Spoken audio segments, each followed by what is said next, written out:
Welcome to another edition of It's a Sports Show, this morbid rest in peace edition. For those watching, they might think that Big Papi's heart problem is a little more than what he thinks it is. Now let's hope at the time of shooting that's not the case. We are burying Paul. Not we are burying Paul. We are burying Is it my time yet? Paul. The Boston Red Sox 2006 season. Rest in peace, Boston Red Sox. Go whatever team it is that you have chosen that you think will win the World Series. Because at this point now, what's the point? Should we tell them that it's a sports show? Oh, yeah. Welcome to this rest in peace He's Paul, edition I'm Scott. of It's a Sports Show. Dolphin Paul, Scott Cray. We're back from a little respite vacation. I was on vacation. 3 weeks off. We've had some time off. You know, things have been a little slow. We're ready to crank it up. So It's a Sports Show is alive and well. I'm a little rusty. But the show is alive and well. The show is alive the Red and well. Sox. But the Red Sox have more than an irregular heartbeat, if you will. I think they flatlined. We have an irregular heartbeat with Ortiz. Now, did you hear the latest? The flu's going around. So, Iass has the flu. Probably caught something out in left field because he's not used to playing out there. You know, what's the point? Well, let's set the table. Loretta would be on the DL right now, Francona said, if they were able to find somebody to play, DH. Before we get to that, the last time we did the show, of course, the Red Sox were in a big series with the Yankees before I went on vacation. We shot a couple days before that 5-game series against They proceeded to lose 5 straight, which was Boston Massacre #2. And after that, they really haven't rebounded at all. And the Yankees haven't been playing great ball after the Red Sox either. Right. They're like 6-4 their last 10, but and neither has most of the other teams fighting for the wild card, which means the Red Sox should be catching up. But no, they're playing. But a lot of things happen. Manny, of course, with the I want to hit instead of an error, that was a little bit of a distraction. And ironically, thought so hard about it, his hamstring pulled apparently. Hamstring pull. But listen, I know I defend Manny a lot, but he did step up in that Yankee series. Yeah. He batted well. Listen, the rest of his teammates didn't do it. Right. Mr. Loudmouth, Mike Timlin, who, said, well, it hasn't been the pitching, if you remember a couple weeks ago. Oh, yeah. Hasn't been the pitching. Trying to stir up the pot. Yeah, excuse me, Mr. Timlin, you don't have enough clout to call out your teammates. You know what I mean? This is Tom Brady of a guy of that ilk. You say, you know what? The guy deserves to call out his teammate. Mike Timlin? Anything can happen when you're in your 40s, and it's a prime example. He had a great postseason. Right. Listen, that team will be forever remembered. Oh, yeah. And I keep them separate from what they do now. Absolutely. Mike Timlin had a great run in the playoffs, obviously, when the Red Sox won the World Series. He was the setup man. You can't come back and say it's not the pitching. Are you kidding me? His pitching staff's terrible. Well, ironically now, this morning on sports radio, there was a conversation with Curt Schilling, and it was asked, hey, do you feel that with this offense, when you take to the mound the last couple of outings, do you feel like you have to pitch a shutout? And he said, yes, because I never know what to expect. I feel like I need to pitch my absolute best to give us a chance. Now, underhandedly, Schilling threw his batters under the bus, so to speak. I mean, what pitcher goes down and says that? And I'm not blaming Schilling for saying that, but it's just the point that it's gotten to him, too. But should he not say that even if they had a good hitting team? Maybe he's using it to fire him up. Well, I don't think this team is capable of being fired up. Schilling is one of those guys, maybe not in the Tom Brady category, but I think Schilling could say that. He's pitched real well.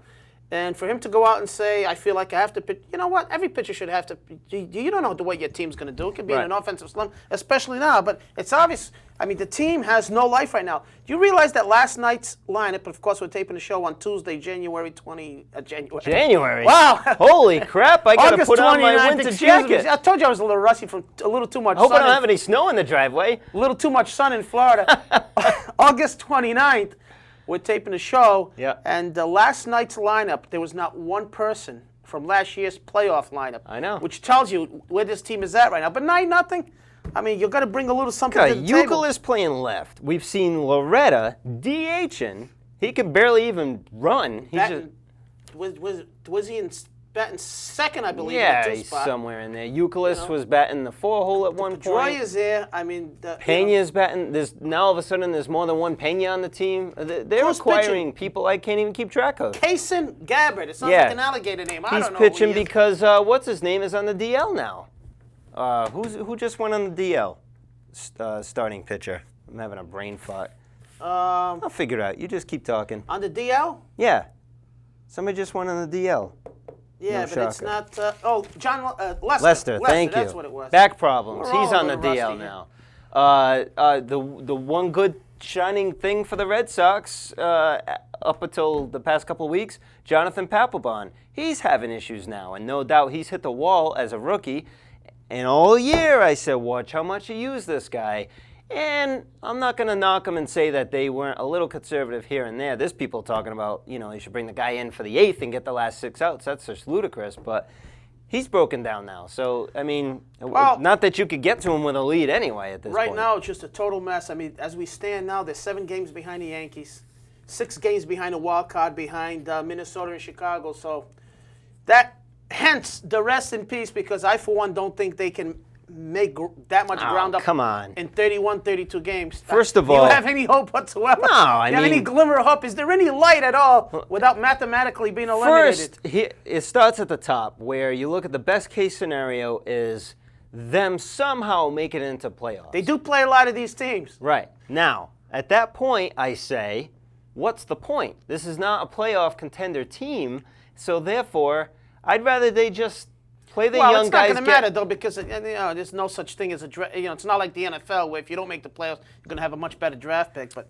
it doesn't matter. I'd rather. That's what I mean, though. Mentally, I'd rather not have to worry about the anguish of seeing them get knocked out in 3 games. I just thought of something.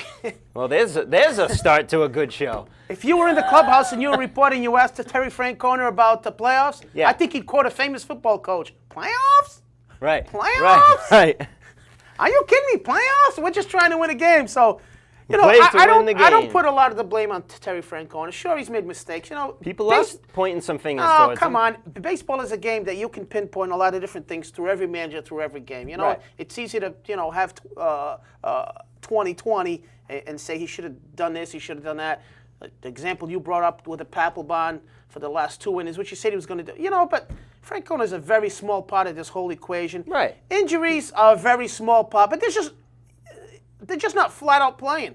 I mean, I don't want to make injuries an excuse. I know Nixon's coming back, and Veritek's a good catcher, but he can't hit worth a lick. And Nixon will help him out, but they've dug themselves way too big. They're 11 games over 500. When we last spoke, we were talking about 19, 21, 22. We were like, wow. Right. And the Red Sox, since the All-Star break, have been terrible. Right. In August, I heard a stat today. They haven't lost this many games in August since 1985. They were cushy with that 4.5 game lead at one point. Things were looking good, and we were happy because we know we needed to win the division with the teams that are playing out in the Central. And now added to that is Minnesota back in it once again. Yeah. So it just, I'll say this about Francona, okay?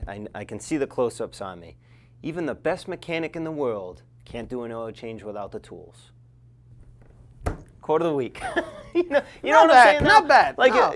People, it's not like the whole Pedro instance back in the day with Grady Little. How are you going to make a meal without the groceries, as Bill That's Parcells exactly once said? Everybody pointed at Grady Little about that Pedro. No, you cannot. And that was one solo instance that you could point at. That was a mistake. Francona's not a whiz of a manager. He's not a whiz, but I think he's really a pretty point good at anything because he has no tools. I think he's a pretty good manager.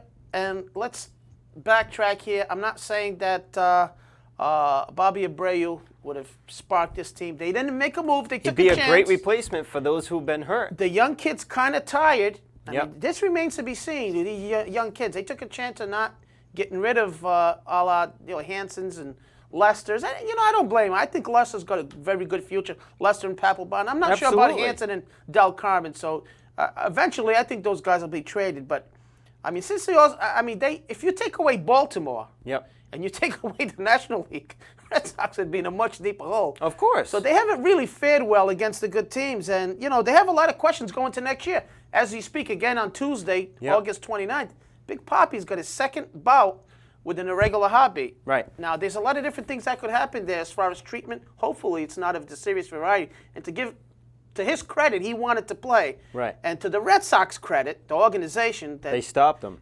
Epstein and it doesn't hurt that we don't have a standing chance in hell that Manny's not in the lineup, so Ortiz can't do anything. But you've got to be careful in this particular situation where we can go down the Reggie Lewises and stuff like that. Right. Certainly you don't want Big Papi. Let's get the cliches out of the way. This puts baseball into perspective. Absolutely. His health is more important. But the We Red have Sox, life outside of baseball. R.I.P. Rest in peace, baby. So, I mean, this is obviously an uphill battle. I'd be shocked if they get anywhere close to the playoffs as of right now. But with 30 games to go, it just You never looks know. bleak. But again, it all comes down to what I'm saying. What's the point? I mean, they're not going to go anywhere in the playoffs because they're not a playoff team. And you know what? If people are stupid enough to forget that this has not been a playoff team just about all season, how many of us were saying when they tore up the National League when that came around and piled up the wins, at that point, you still couldn't put a finger on this being a great team because they hadn't done well against the good teams at that point. You made a good call when they did that, and you brought out the stats to when we had that show about them playing in the National League, and look who they played against. And I kind of brushed it off as, but they have to play those teams, and they played them well. Right. They did what they had to do at the time. But in hindsight, because baseball is a long season. Not much longer, pal. It's a long season. Not much longer at all. I mean, finally, I guess you could say that the faults or flaws of this team really came out, and from starting pitching, lack of depth on the bench. Lack of depth. The problem we have now. Wakefield got hurt. Yep. Papelbon, it started off like the you-know-what out of you-know-where, and now he's struggling a bit. But that middle relief, you almost have to go right to the ninth inning with these starting pitchers. Josh Beckett, they gave him an extension. I kind of agree with it. He's a young fastball pitcher, but he's been very shaky. He has. You brought him in as an ace. He's probably going to be your ace next year. Although he had a great outing in his last outing. That's exactly what I'm saying. He has a great outing. Right. Then he shows up and he can't get anybody out. More not so hot than hot, though, for him this year.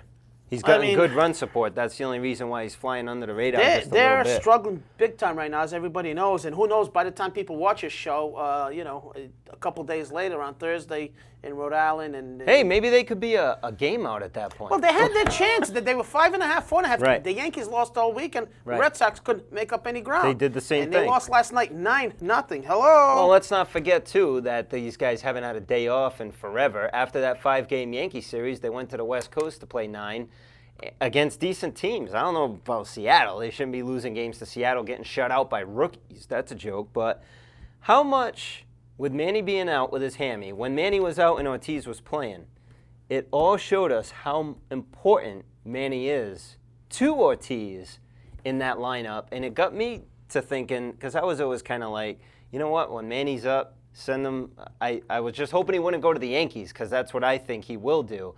But send them, bye-bye, bon voyage, sick of your fruit tree crap. It doesn't matter to me. However, with him being out, you have to replace him with somebody because Ortiz couldn't do crap. Well, those guys kind of come as a pair. It's very good to have that. But is there someone you can kind of mix in the equation? No Manny's. Can we add in Willie Mopena and expect those kind of results? On this team now? Yeah. No. So this is just the way it is. Well, I mean, you can't replace Manny. I mean, again, we talk about Manny, and we know, I mean, should he have spoke out about getting an error instead of a hit that he wanted to hit? No. I mean, especially since the team was struggling. Who cares if you get another hit or not? Right. But that's Manny's personality. We've been through this before. He's got the Manny mentality of a 16-year-old. He does. He's out there. There's no doubt about it. But, I mean, the numbers don't lie. This guy, season after season, up to this point, even though the Red Sox paid a ton of money for him and continue to pay a ton of money for him, I mean, he's produced. So, I think he's a huge part of He's produced David and he's Ortiz. helped Ortiz produce. So I Right. think when you mix that in the equation, it makes him that much more valuable. In conjunction, like I said, they're almost like a pair. I think either or, if they lost the other guy, they'd be Probably we could trade them both. Well, there'd be a significant drop in the numbers for either one of those guys if the other guy left. So, but those two guys aren't the problem. Those two guys really, and we saw what happened when they're out. I'll tell you what. Hopefully, and I hope everything goes all right with Ortiz, but this could turn into be a bigger problem. Who knows what they'll find? Yeah, let's hope not, because you lose Ortiz and Ramirez coming up on the end of his contract. Right. Big trouble. You're due for you're going to have to depend on a lot of the young guys. I wonder what happens there if a player goes down to where, God, knock on wood, this isn't the case, but if a guy can't play, if he has to hang it up, is there some sort of monetary value you get for that? Probably is in the union. I don't know. There's probably some type of injury settlement like they do in Right. football. Well, let's say he had to retire because of his heart condition. I can't see the Red Sox being on the hook for the rest of his salary. Right. I mean, I would imagine there's some type of exemption. So that's money-wise, but then I wonder if you get like extra draft picks or something. How do you know what I mean? Like, how do you make up? I don't know about that. I think you probably get salary relief. That's about it. Yeah, I mean, you can't. And that in this, if a guy gets killed in a car accident, Yeah. unfortunately, I don't think you can say, well, here's plus draft picks in baseball. What the heck do they mean? True. You know, It's at such an early stage. Yeah, you draft that a you guy don't know now, who you've got to you're wait taking. about 5 years to reap the rewards. But here's the good news. Oh, there's good news? Football's coming. Oh, yeah. And it's almost football season.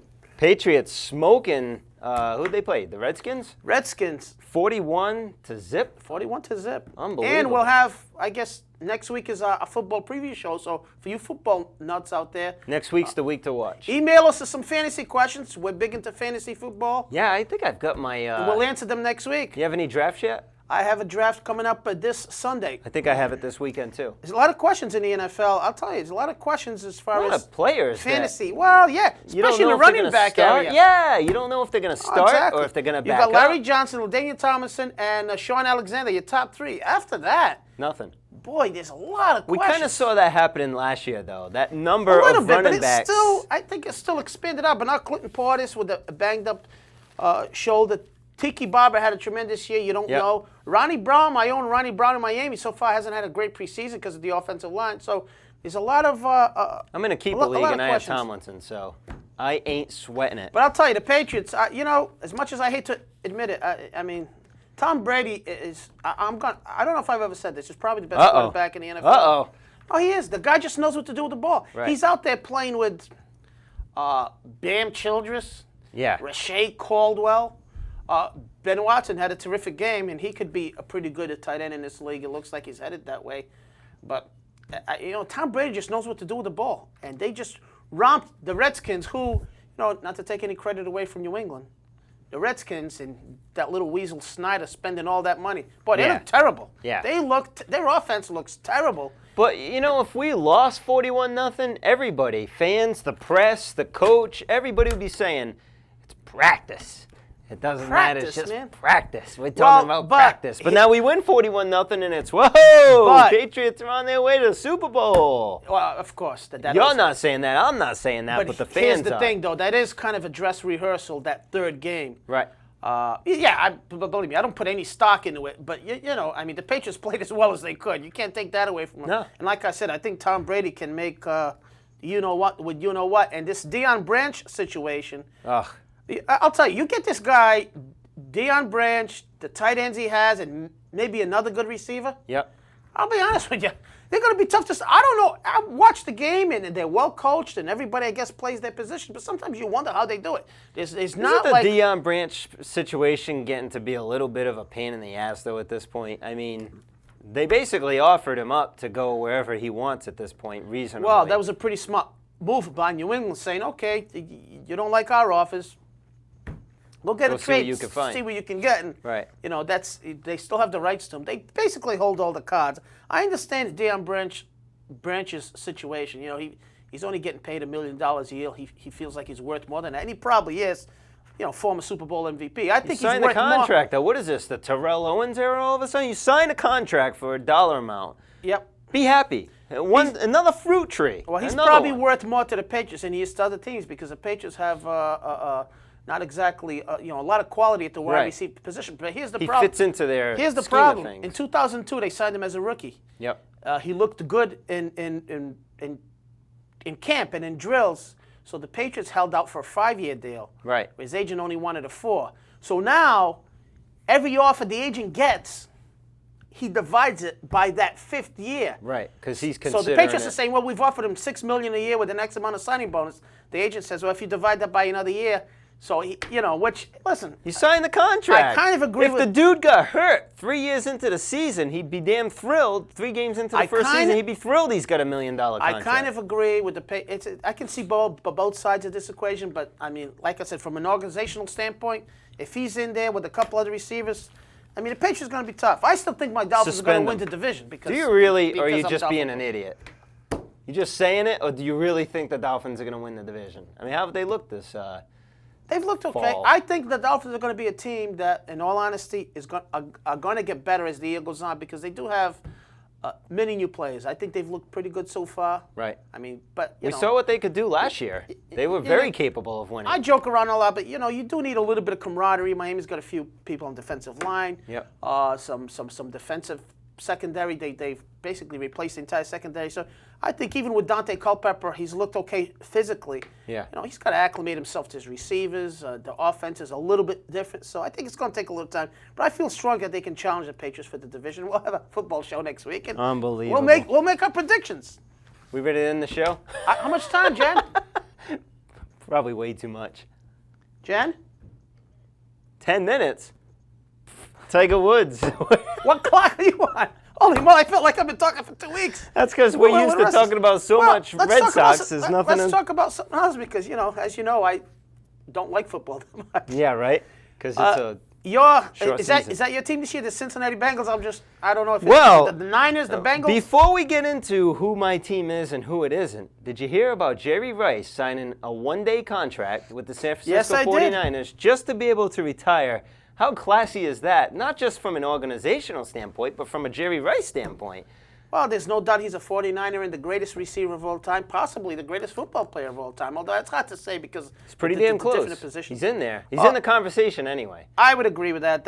He was a fantastic receiver, of course. I mean, there's no... I wonder how hard it is to get tickets to that Hall of Fame induction that they do. You can get them. I didn't do it this year. I wanted to go see... Have you done it before? No. Oh, all right. No, but I wanted to do it this year. Of course, if you procrastinate, I don't think it's that bad because it's not... Just got to kind of stay on top of it? Yeah, you got to probably do it early. I mean, it's not like there's a whole lot else going on in Canton, Ohio anyway. No, Canton, Ohio, no. There's the Football Hall of Fame. That's about it. That's I'd like to go out there, It'd be great if we could have an It's a Sports show. Let's do it. Road show. You want to see Jerry Rice get inducted? Yeah, listen. Maybe there'll be somebody else in there, Did you say inducted? Inducted? Oh, okay. I just wanted to make sure you said inducted. Well, he is from San Francisco. You never know. This is true. But the Cincinnati Bengals played last night. That's another big story because of your boy Carson Palmer, who. Well, I'm kind of liking the Bengals because they're the sexy, team right now. The Niners, that's my team still, but there's not a whole hell of a lot to follow right now with them. But well, the Bengals played last night, and as Yep. you know, Carson Palmer has been the subject of many a debate because he's got a psychological block, admittedly so, about coming back from the knee surgery. Right. Supposedly, his coach wanted him to come back in the second and third pregame, and he said, "No, I'm going to do it the third." So there's a little bit issue with that. He said he was having some problems psychologically about the knee, worrying about the knee. So he played last night, and you know what? He played pretty flawlessly. Well, he's young, and so he doesn't know how to play with an injury or post-injury. So I think once he gets hit a couple of times, and as he did last night. yeah. He played great. He had 3 touchdown passes, and I'll tell you what, if their offense continues to play like that, they're going to be tough to beat because Marvin Lewis has done a decent job on defense. But it's a big. We keep talking about fantasy. Of course, it's huge now. That was a big fantasy game last night because people like, should I take Carson Palmer? Right. What's up with the knee? Is he worried about it? Chad Right. Johnson, is he going to catch from Carson Palmer? TJ Houshmandzadeh, who's your mama. Have you seen that commercial yet? No, I have not. Oh, that is a great commercial. Would you like me to describe it to you? Well, perhaps you could. Well, it's on the NFL Network, and one guy comes up and says, "Okay, put it down. I'll take TJ Houshmandzadeh." Yep. And the guy goes, "Who?" He says, "TJ, who's your mama?" Then the guy says, "You mean TJ Houshmandzadeh from Cincinnati Bengals?" And the guy goes, "Yeah, TJ Houshmandzadeh, put it down, championship." I think it's just a great commercial. Everybody's talking about it. But You gotta love it. they're a solid team. So again, we'll have a football preview next week. And, Absolutely. I'm kind of jacked up about football, even though it's here way too quick. I would have never known. But R.I.P. So That's how we end the show. you got to kind of move on. That's how we end the show. It's all good. Anyway, it's a sports show at yahoo.com. Thanks for Jen. It's a one-woman crew today, so Jen, Mitch taking his unpaid executive vacation. producer. Director extraordinaire.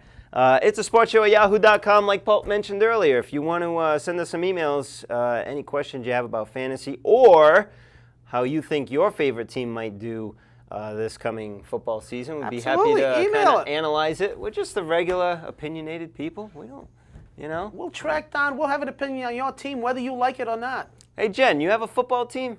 I haven't.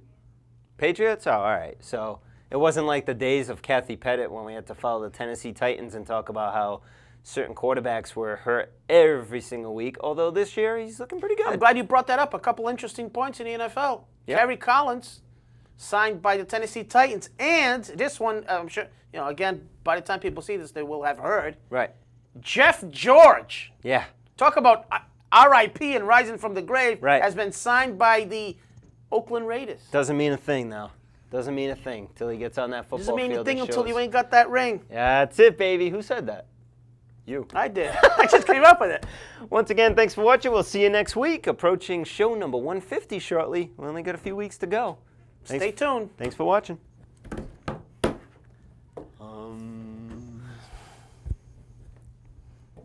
Are we way short this week?